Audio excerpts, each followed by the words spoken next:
और जब बाहर आया तो मैंने महसूस किया कि वाह! मुझे परम शांति भीतर इतनी शांति महसूस हुई कि बस आगे कुछ है ही नहीं, पीछे कुछ है ही नहीं, सिर्फ शांति शांति और शांति ही है। चलो साईं की ओर। नमस्कार, ओम साई राम। मैं मनी पटेल फिर एक बार आप सभी का स्वागत करता हूं आपके अपने कार्यक्रम में जिसका नाम है चलो साईं की ओर। तो आप सभी की ओर से, दुनिया के तमाम साईं भक्तों की ओर से मैं स्वागत करना चाहूँगा गिरीश भाई, जो कि यूके से है, लंदन में वो अपने परिवार के साथ वहाँ पर रहते हैं और आज शिरडी में साईं बाबा का दर्शन करने पहुँचे हैं।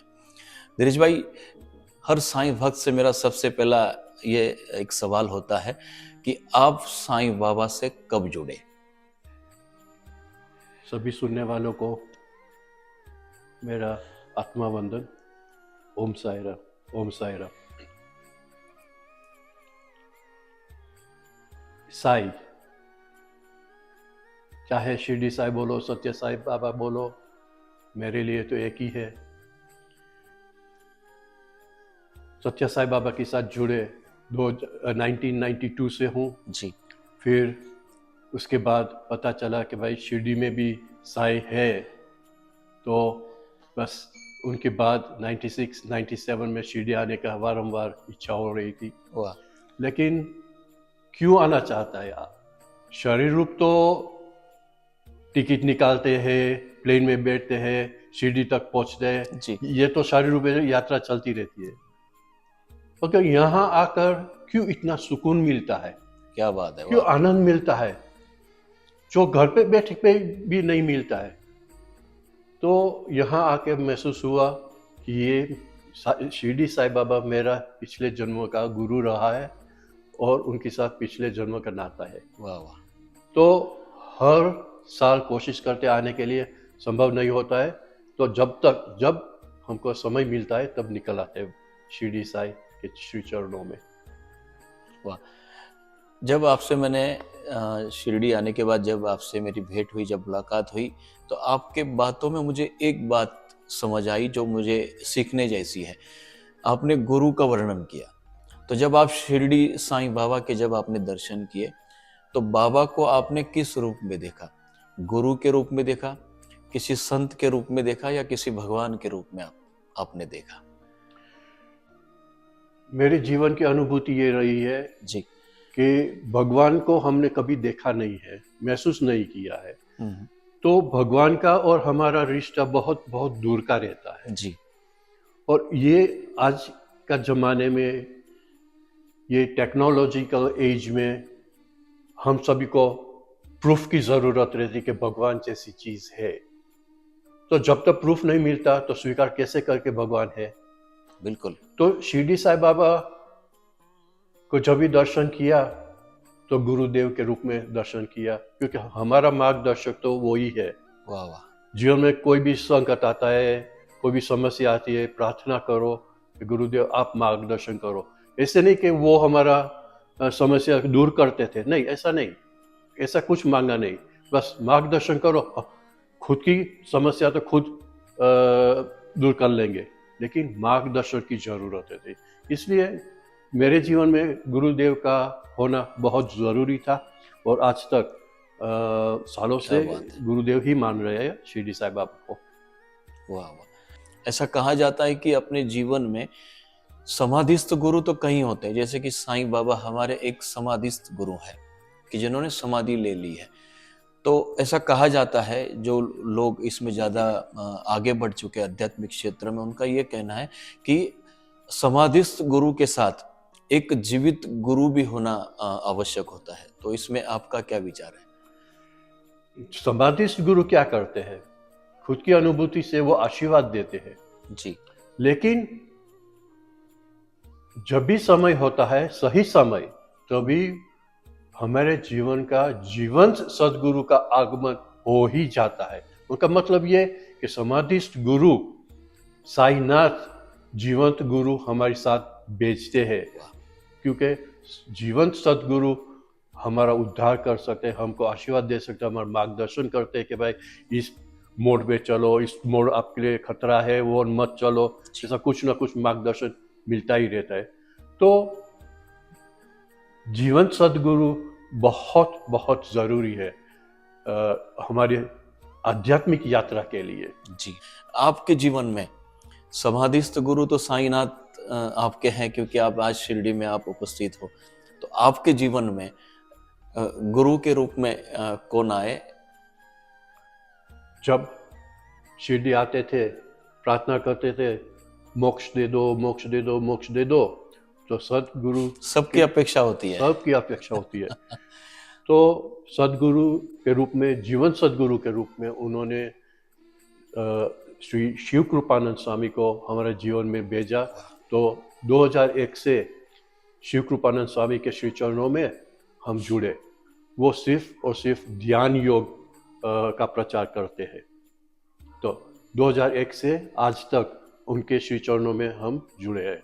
जी, शिव कृपानंद स्वामी जी के बारे में और मुझे जानने में अच्छा लगेगा, ताकि सभी साईं भक्तों को भी गुरु जी का कार्य, साईं भक्तों को भी पता चले कि ध्यान यानी किस प्रकार से स्वामी जी अपना कार्य आगे बढ़ा रहे हैं। पहले सद्गुरुदेव श्री शिव कृपानंद जी, जी, वो तो साधारण आम हमारे जैसा इंसान था, पढ़ाई किया, उनके बाद में नौकरी कार्यालय की। पे जोड़े, जी। कार्यालय पे था, बाद में उनकी जीवन की यात्रा उनको हिमालय तक पहुंचा दिया। उन्होंने 18 साल अनेक हिमालयन गुरु के साथ समय निकाला। वाह। जो भी ज्ञान प्राप्त किया, जी, वो हिमालय के गुरु को साथ में लेकर वो हिमालय के गुरु ने संसार में भेजा कि भाई अनेक साधक गण को, अनेक जो जिसको आत्म साक्षात्कार करना है, जिसको मोक्ष की आवश्यकता है, उन सभी को आप ध्यान सिखाओ, ध्यान सिखाओ, ध्यान जी। सिखाओ। क्योंकि ध्यान एकमात्र है जहाँ कोई सीमा नहीं रहती है, कोई बिल्कुल। देश नहीं रहता है, कोई भाषा नहीं रहती है, कोई धर्म नहीं रहता है। तो ये ध्यान धर्म के परे है। जी। तो सीमाएं, सारे के सारी सीमाएं खत्म हो जाती। ध्यान यानी आत्मा के साथ रहना।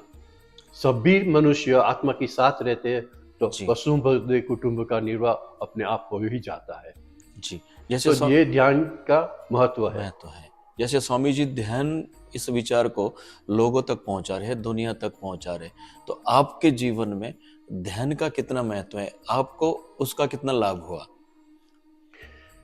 मेरे जीवन में तो सिर्फ ध्यान और ध्यान ही है। जी, घर बैठे, ट्रेन में बैठे, प्लेन में बैठे, बस आत्मा के साथ रहो, ध्यान अवस्था प्राप्त कर लो तो दुनिया के कोई भी कोने में चले जाओ, स्वर्ग ही स्वर्ग लगता है। जी, कोई नकारात्मक शक्ति पास आ ही नहीं सकते, कोई नकारात्मक व्यक्ति भी नहीं आ सकते, बस मजा लो, आनंद लो। तो ये ध्यान करने से बहुत आनंद आता है। जी, जी। हमने तो पढ़ाई बहुत अच्छे से कर ली और सभी डिग्रियां हमारे पास है, लेकिन हमें हमारे जीवन में एक गुरु, सद्गुरु भी चाहिए। लेकिन वो हमारे लिए जो योग्य गुरु है, वहां तक हम कैसे पहुंचे? गुरु एक प्रक्रिया है, जी। व्यक्ति नहीं रहता है। जब हमारे जीवन में तीव्र इच्छा होती है कि हमको गुरुदेव की आवश्यकता है, जी। हमको आध्यात्मिक प्रगति करना है, आत्म साक्षात्कार करना है, तो ये इच्छा, ये तीव्र इच्छा सदगुरु को हमारे पास लेकर आता है। हम ढूंढने जाएंगे तो गलती हो सकती है, क्योंकि हम शारीरिक गुरु को ढूंढने जाते हैं, लेकिन हम आत्मा के गुरु को पहचानने में असमर्थ है। लेकिन आत्मा के गुरु सामने से चलकर हमारे पास आता है। तो ये बहुत लाभदायी है। गुरु अपने आप आ जाएगा। सिर्फ और सिर्फ प्रार्थना करो, सिर्फ और सिर्फ तीव्र इच्छा करो कि हे गुरुदेव, हे गुरु शक्तियाँ, आप हमारी सहायता करें, मार्गदर्शन करें, हमको सही गुरु की पहचान कराइए, तो गुरुदेव अपने आप चलकर आ जाएगा। जी, जी, जी। कई सारे संत हैं, कई कथावाचक हैं कि जो अलग अलग भगवान, अलग अलग संतों की कथा करते हैं, लेकिन शिव कृपानंद स्वामी एकमात्र ऐसे सदगुरु हैं जिन्हें हम गुरु, सदगुरु कह सकते हैं। तो उनका कहना है कि शिरडी मोक्ष का द्वार है। हर किसी को शिरडी भेजने का कार्य मुझे लगता है कि शिव कृपानंद स्वामी महाराज जी के हाथों हो रहा है। तो इस बारे में आपका क्या विचार है? बहुत बहुत सही बात है। शिरडी मोक्ष का द्वार है। जी खुद ने अनुभूति 2013 में किया है, जब स्वामी शिव कृपानंद जी का यहाँ 8 दिन का महाशिविर लगा था। जी तो उससे पहले लंदन घर बैठते संकेत मिला था कि शिरडी आ जाओ, शिरडी आ जाओ, शिरडी मोक्ष का द्वार है। जी तो यहाँ आए, हर एक की तरह होटल में रुके, प्रोग्राम में आना जाना रहा। जी लेकिन जब प्रवचन के द्वारा मैदान में हम बैठते थे, जी तो आत्मा खुलापन से बोल रही है कि साईनाथ के श्री चरणों में रहकर मोक्ष मांग लो, क्या बात मांग है। लो, वाह। मांग लो। और जो प्रार्थना किया तो बस बहुत आनंद आया, जैसे कि सारे जिंदगी की समस्या पिघल गई, वाह। ऐसा महसूस किया। और समस्या ही नहीं है, वर्तमान में रहने की आदत हो गई है। बिल्कुल, तो ये तो हमारा स्वर्ग ही हुआ ना। क्या बात है। तो ये शिरडी मोक्ष का द्वार है। जी जी, आपने कहा कि साईं बाबा का जो चरण है वो हमारे लिए तो स्वर्ग ही है। तो इस बार इस स्वर्ग में आपने जाकर साईं बाबा के चरणों में अपना सर झुकाकर साईं बाबा से क्या मांगा आपने इस बार? क्षमा चाहता हूँ। हमारे लिए स्वामी शिव कृपानंद जी बोलो, साईनाथ बोलो, कोई भी गुरु तत्व को बोलो, जी हमारे लिए एक ही है। और कुछ मांगने की जरूरत रहती नहीं है। क्या बात है, वाह। मांगते मांगते हमारा तो 2 हाथ है, कितना मांगेंगे भाई। देने वाला तो हजारों हाथ से देने वाला है। जी जी तो उनको ही पकड़ लो ना, सब कुछ वो देने वाला है, वो देगा, वो मिल ही जाएगा। तो मांगना क्या। बस यहाँ आकर साईनाथ के श्री चरणों में इतना ही प्रार्थना किया, बस जो भी आप देना चाहते हो, जो भी मार्गदर्शन करना चाहते हो, आत्मा से दे दो, आत्मा खुद ही अनुभूति करवा लेंगी। जी जी बस वही हमारा लक्ष्य रहा है। जी। लेकिन अगर आपको मैं अगर ये विनती करूं कि जितने भी लोग आज आपको देख रहे हैं, सुन रहे हैं, उनको अगर शिरडी बुलाना हो, उनको एक भाव भरा आमंत्रण करना हो, तो किस प्रकार से आप सबको बुलाएंगे? जो व्यक्ति साईं भक्त है जी, वो तो अपने आप चले आएंगे, क्या क्योंकि बात है। यहाँ अच्छी तरह से अनुभूति होती है, निर्विचार स्थिति प्राप्त होता है। जी जैसे कि तनाव का माहौल रहता है बाहर घर पे रहने से या संसार जीवन रहने से, वो यहाँ पिघल ही जाता है। जी वो तो आ ही जाएगा। लेकिन जो साईं बाबा को मानते नहीं है, उसे कैसे बुलाया जाएगा। वाह वाह। बस उनके लिए तो एक ही प्रार्थना सब साधक गण करे कि हे गुरुदेव, हे साईनाथ, आपकी महिमा दुनिया के कोने कोने तक पहुंचे।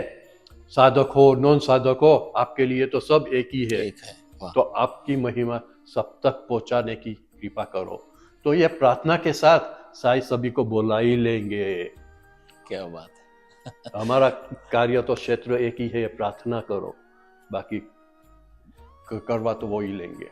जी जी अंकल, कई सारे साईं भक्तों को मैं मिलता हूँ, उनसे मैं बातें करता हूँ और उनके अलग अलग अनुभव में मैं उनसे बात करते हुए मैं जानता हूँ, सीखता हूँ। तो सबसे मुझे एक जानना होता है कि हर कोई साईं बाबा का दर्शन करने के बाद कुछ ना कुछ तो अपने साथ ले जाता है। और जबकि आप लंदन से आए हो, इतनी दूर है शिरडी से, तो आप अपने साथ ऐसी कौन सी चीज ले जा रहे हो जो आपको जीवन भर याद रहेगी? मैं पिछले साल की बात कर रहा हूँ, तभी मैं भी शिरडी आया था तभी भी। जी तो मेरा लक्ष्य है कि भाई पहले दिन साईं बाबा की मंगल मूर्ति का दर्शन हो जाए, द्वारका माई में बैठो थोड़ा समय, बाकी का दिन ध्यान खंड में बैठो। तो 2-2, 3-3 घंटे मेडिटेशन हॉल में बैठता था। जी तो आखिरी दिन, मतलब तीसरे दिन, सिर्फ 40 मिनट बैठा। और जब बाहर आया तो मैंने महसूस किया कि मुझे परम शांति, भीतर इतनी शांति महसूस हुई कि बस आगे कुछ है ही नहीं, पीछे कुछ है ही नहीं, सिर्फ शांति शांति और शांति ही है। और जो यहाँ डेस्क में रजिस्ट्रेशन काउंटर पे वो रजिस्टर लिखवाने वाला साधक रहते थे, वो बोले कि आज आप में बहुत फर्क आया है, बाबा ने कुछ तो परिक्रमा की है कि भाई जी जी। आप में कुछ डाला है। तो बस हमने मुस्कुरा दिए और होटल चल के आया, आराम से सो गए। तो यहाँ परम शांति मिली, बहुत मेरे लिए तो बहुत बहुत खुशी की बात है। जी जी, मतलब जो कहीं भी नहीं मिलती है वो परम शांति, बहुत अच्छा शब्द आपने यूज किया जो अंदर तक पहुंच रहा है कि परम शांति। वो बोलने से ही कितना सुखद आनंद होता है कि वो परम आनंद, परम शांति आप यहाँ से ले जा रहे हो। अंकल, आपको बहुत सारी युवा पीढ़ी आज यहाँ पर देख रही है, सुन रही है, तो ऐसे नए बच्चों के लिए जो बहुत ज़्यादा शिक्षित है, जो बहुत ज़्यादा पढ़े लिखे हैं, तो ऐसे युवा पीढ़ी के लिए आपका क्या संदेश होगा? देखो भाई, उसमें दो प्रक्रिया है जी पहले शारीरिक प्रक्रिया, शिक्षा, खान पान, भाग दौड़, ये सब शारीरिक रूप से होती रहती है। ये करना ही पड़ेगा। ये करना पड़ेगा, ये कि हमारा कर्मकांड है। जी शरीर धारण किया है, जन्म लिया तो शरीर जन्म लिया है, तो शरीर का कुछ ना कुछ तो करना पड़ेगा। खान पान करना पड़ेगा, सांस लेते हो जी तो जॉब करना पड़ेगा, तो विचारधारा भी रहेगी, ये सब शारीरिक रूप से है। लेकिन आत्म शांति चाहिए कि सारे के सारी जो भी आपने डिग्री लिया है, जो भी कार्यालय आपका है, क्या वहाँ बात है। संपूर्ण रूप से आपको सफलता प्राप्त करनी है, तो आत्मा ज्ञान की जरूरत है। बिल्कुल। आत्मा ज्ञान मतलब आत्मा से निकला उपदेश, संदेश जो निकलता है वो हमको आगे जाने के लिए प्रेरित करता है कि भाई ये अच्छा मार्ग है, यही चुनो। ये मार्ग है, जी। यही चुनो। तो वैसे करते अच्छे जीवन निकलता है। वो आत्मज्ञान प्राप्त करने के लिए हमको जीवन सदगुरु की जरूरत रहती कि मार्गदर्शन तो यही एक ही मात्र कर सकते हैं। जी तो आज की पीढ़ी के लिए एक ही संदेश है भाई, आत्मा साक्षात्कार मांग लो। सारे के सारी जिंदगी में जो भी जरूरत रहेगी अपने आप बाय प्रोडक्ट के रूप में आ ही जाएगी। मांगने की जरूरत नहीं रहेगी, अपने आप आएगी। आत्मा साक्षात्कार गुरुदेव के श्री चरणों में रह के हो सकता है। क्या बात है अंकल जी। और एक इस वीडियो के अंत में मैं आपसे और एक विनती करना चाहूँगा कि आपको आपके गुरुदेव श्री शिव कृपानंद स्वामी जी और सदगुरु श्री साईनाथ महाराज जी ने बहुत कुछ दिया है। इन दोनों को अगर आपको धन्यवाद करना हो तो किस प्रकार से आप धन्यवाद करेंगे? मैं तो हर रोज हर गुरु शक्ति को, गुरु तत्व को प्रार्थना करता हूँ, गुरुदेव जो भी दिया है बिना मांगे दिया है, हजारों हाथ से दिया है। क्या बात है। तो जो भी मिला है खूब खूब धन्यवाद, खूब खूब धन्यवाद, खूब खूब धन्यवाद। साथ साथ सभी विश्व में जितने भी साधक हो, नॉन साधक, सभी को खूब खूब हृदयपूर्वक आशीर्वाद, उनकी जिंदगी खुशी से भरी रहे, यही प्रार्थना करता हूँ, यही कल्पना करता हूँ। जैसा है। क्या बात है, बहुत बहुत धन्यवाद। जैसे कि अंकल जी ने आपके लिए धन्यवाद कहा, हम सब के लिए धन्यवाद कहा, तो मैं आप सभी की ओर से, दुनिया के तमाम साईं भक्तों की ओर से, यूके से, लंदन से आए हुए हमारे साईं भक्त धीरेश अंकल जी को मैं बहुत बहुत धन्यवाद करता हूँ आप सभी की ओर से। हम ऐसे ही नए नए साईं भक्तों के साथ हम साईं की बातें करते रहेंगे, नए नए साईं भक्त हमारे साथ आते रहेंगे और उनके विचार, उनकी भक्ति हम आप तक पहुंचाते रहेंगे। आज परम शांति का संदेश इस एपिसोड में हमें मिला, जो आज तक मुझे लगता है कि किसी ने भी नहीं दिया था। हमारे जीवन में जितने सदगुरु साईनाथ आवश्यक है, उनके साथ ही हमारे जीवन में एक जीवित गुरु का भी होना उतना ही ज़्यादा आवश्यक है। यही संदेश आज के इस वीडियो में धीरेश भाई ने हमें दिया है। तो मैं फिर एक बार अंकल आपका बहुत बहुत धन्यवाद करता हूँ। आपके कारण मुझे लगता है कि चलो साईं की ओर में एक नई आध्यात्मिक ऊर्जा हमारे लिए बनी है। और इसी ऊर्जा के साथ मैं आप सभी को बहुत बहुत धन्यवाद करता हूँ। आप देखते रहिए हमारा ये गुरु कार्य, हमारा ये साईं कार्य, चलो साईं की ओर।